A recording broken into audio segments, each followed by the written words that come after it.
Thanks, guys, for being here. You're welcome. You are a big art lover. You have an art background. Your dad's an artist. Yeah. You know, you've gotten involved in this festival, but it's gone to this international. It's taken on this kind of perspective recently. Tell us about that today. Yeah. Well, Sarasota is going to be the first international street painting festival in the whole United States. Wow. It's a big deal. Sarasota is making history this year. So that all started with me talking with Edgar Mueller. And he's one of the top 3 street painters in the world. He's a contemporary street painter on top of already going through all the traditional things that he had to go through. He's a master Modernaro, which means he's an expert at street painting. He's a maestro, right? Yeah, at Modernaro, and he so now he's into a contemporary realm, and he does these overscaled kind of environmental happenings that are huge, and he's made quite a name for himself. And I invited him, and through conversations, he is coming to Sarasota. Wow. And because of that, now we have a lot of other international people that started contacting us. Oh, that's super. And we found sponsors, and we first brought, Ferrari in, and they sponsored 5 Italian artists to come from Italy, and then we had somebody that sponsored a gentleman from the Netherlands and Mexico and so it truly is an international festival. It is truly the first international street painting festival. You called it street painting. Is that the use of chalk? I know there's a certain amount of chalk use in the green room. Tell us that number. It's we go through about $20,000 to $25,000 of art supplies. Oh, wow. Weekend. Yeah. And what's amazing, I was there. The last festival was along the Burns Square area, right? What's amazing to me is that it's art that vanishes. Yeah. It's temporary. It's kind of like theater. You see a performance and you have to like remember it, but it's exactly. It's a performance art, so it's something to be enjoyed while it's going on. So it's just like music, So the street basically takes on a beat, and while the artists are working it, you can feel the rhythm, and everybody's creating, and you get really into these pieces, and you want to come back and you want to see it at different times, and you want to see the different stages that the artists go through.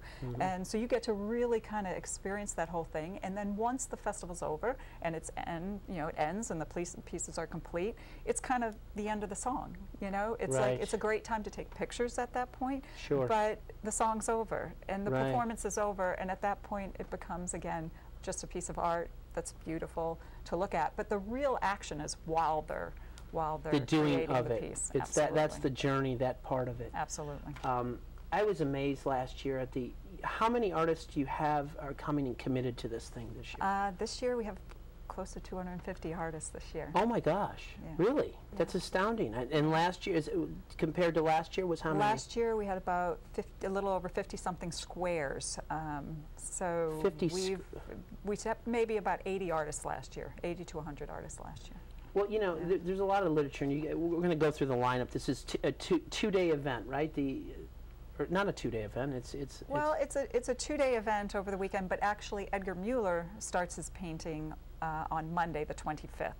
So he will start. He's doing one that's 40 by 80 feet. Oh, wow. And it's going to be the first time ever done what he's creating. He's creating a painting that's going to change from day to night. So the painting that you see during the daytime will not be the same painting that you'll see once the nighttime comes. In the nighttime one does not need any light. It's totally photoluminescent type paints, and it glows and all by itself. So that's fabulous. It's the first time it's going to be done, and he is literally changing street painting, the contemporary street painting scene with this painting. Now this is different in the sense that this is 3D, if I'm not. This is 3D. Now, I don't even know what does that even mean? I mean, it's a perspective. It was created actually by Kurt Wenner. Kurt Wenner is an American street painter.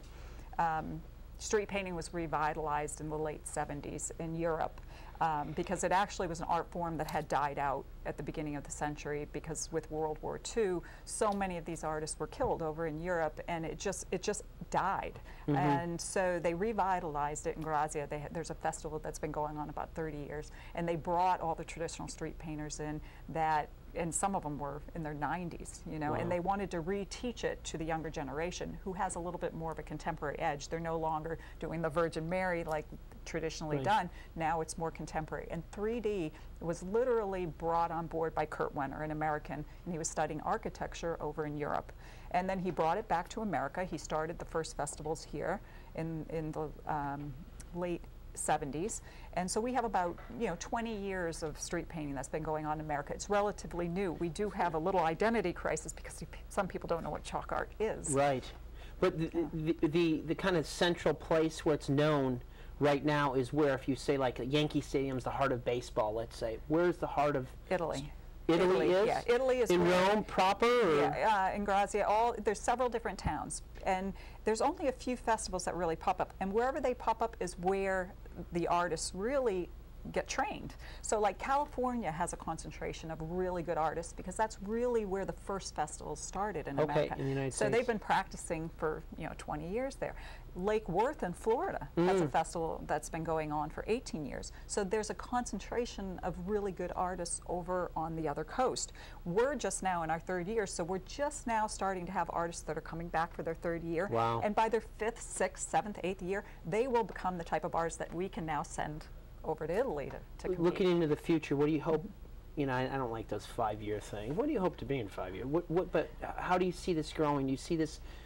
I mean, 250 from 50. I mean, that's great growth in terms of the artist, because you're about the artist, which absolutely. As an artist, you kind of I run the festival different than other festivals. I really promote the artists. I put them on the website. Other festivals are a little more protective of their artists. They won't list their names. They won't list their information. I put all their biographies, everything about them, because people will come to the festival and they may have something they want done. And so they can look these artists up. Great networking. Contact them. Absolutely. I feel like they're giving a lot to our community. And we're running Sarasota Chalk Festival October 30th, 31st. Can they come and see Mr. Mueller start this project? Absolutely. They can come and hang out. That would be just an amazing thing to just hang with this artist. Monday through Friday. We're hoping that he completes his piece possibly on Saturday, so that he can debut the morning and night painting Saturday night. Possibly Friday night. You want to stay tuned. And oh, wow. Absolutely, it's a great opportunity. Let's talk a little bit about some of the events, because you've got the biggest. I'm not Billy. You don't have to come in on the largest pumpkin carving I love pumpkins. I just love jack-o'-lanterns. I mean, it takes you back, doesn't it? That takes place when? That is all day on Saturday. You can start at 8 a.m. and you have to complete your pumpkin by 3 p.m. You can either carve it on site or you can bring it already carved. And where do they do that? Do they do that? It's all on Dolphin Avenue, which is right next to the festival. We wanted to do things for Halloween that were still types of things that involved art. Sure, and definitely. Pumpkin carving is an art form. Take us through the spot of where you are exactly. You're down near the Burns Square area, so it's a really cute part of town. It's all funky, and you got 9 streets. And it's South Pineapple Avenue, which is this from Ringling South. So it's the Burns Square area where the Burns Court Cinema is, the Women's Exchange. It's that neighborhood, and we're closing off 7 blocks for this festival. Oh, wow. So there's the street painting takes up all of Pineapple Avenue, South Pineapple Avenue. We have the pumpkin carving on Dolphin. We have music all day long, and then a fashion show on Laurel. And then we have Hallow Screen that is going to be outside and inside at 527 South Pineapple Avenue. And that's what Lori's going to talk about, some of the films you guys are going to be playing there. And there's something for everybody. It's just the 30th and 31st. But Mr. Mueller's going to be out there. There's information there. Tell me about your lineup a little bit. I want to go through a little bit about what's happening. Okay. Well, as we already said, Edgar Mueller's going to start on Monday. And then we have Tracy Lee Stum, that is one of the top American 3D artists. And a world record holder. I have several world record holders. I know. I know. Guinness. Guinness World Records, yeah. And, on top of that, these are artists that command serious money. They command up to $100,000. How did you pull this off? I don't know. Other than your charm. Well, they don't. Come on. I'm corresponding with them over the phone, email, and we have a reputation from the first 2 years. And that's one of the important things I try to explain to people in Sarasota as far as sponsorships and helping with the festival, is that at the end of the day, it doesn't matter who ran it. It's Sarasota. And these artists will either talk about Sarasota being a wonderful place to come, and we will keep attracting this type of talent, or they'll go out and spread and say, Sarasota wasn't that nice, they didn't treat us that well. And so we really do try to spoil our artists. So we've done that 2 years in a row. We're going to continue doing it this year. And because of that, they really do want to be here. We support them. We really help them out with finding jobs. I mean, we've gotten jobs for people. You know, That's even Gold Coast Eagle is talking about they would like a mural done. And so, you know, who knows? Maybe one of the artists will be the next muralist for them. What do you hope people take from this versus other events in town? What do you hope they take from this? I hope they walk away with a smile. You know, it's something that makes life worth living. You know, I think everybody's having a really hard time with stuff, including me. And this is something I do that gives my life meaning and purpose. Right. Things that are beautiful are really important to me. And I think we have so much where everybody's doing so much that's just about the basics that we every once in a while have to go back and do things just because it makes us feel good, because it's something that brings meaning to our life. And it's also celebrating culture. You know, this is something that started in the 16th century, so it's bringing back a whole wonderful. culture that we don't want lost. You know, we want it to continue. So, except there's a contemporary edge to it. That is cool. Nowadays, that is yeah. cool.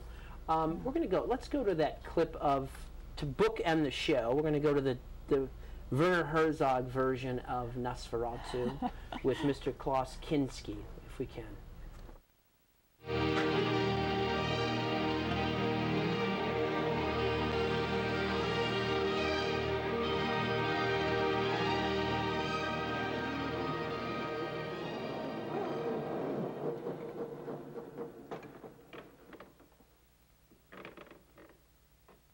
Count Dracula.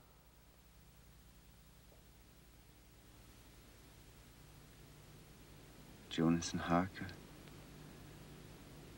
you have been expected and are welcome in my castle. Thank you. Come in. The night is cold, and you must be tired and hungry.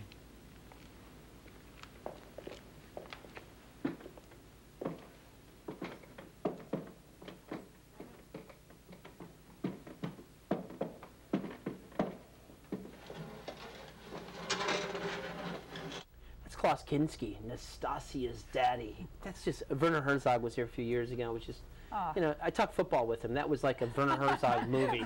I was talking about the pain of my Detroit Lions. I said, you want to do a movie that's scary, do one on the Detroit Lions. God, it's just, but you wanted to talk a little bit. We have just a couple minutes left. You know, close the show with whatever you want to.